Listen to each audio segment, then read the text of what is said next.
কাঁকুরগাছির CIT রোডের কাছে আচার্য প্রফুল্লচন্দ্র পার্কে বসেছে সুভাষ মেলা। প্রতি বছর নেতাজি সুভাষচন্দ্র বসুর জন্মদিনে অর্থাৎ 23শে জানুয়ারি এই মেলা বসে, চলে 1 মাস। মেলাটি প্রায় 55 বছরের পুরানো। নেতাজি সুভাষচন্দ্র বসুর জন্ম থেকে অন্তর্ধান পর্যন্ত জীবনের বিশেষ গুরুত্বপূর্ণ অধ্যায় এখানে প্রদর্শনীর মাধ্যমে দেখানো হয়।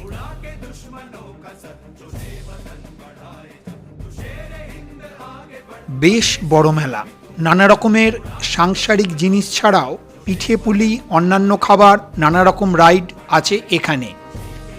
প্রতিদিন বিভিন্ন সাংস্কৃতিক অনুষ্ঠানও হয় এখানের মঞ্চে।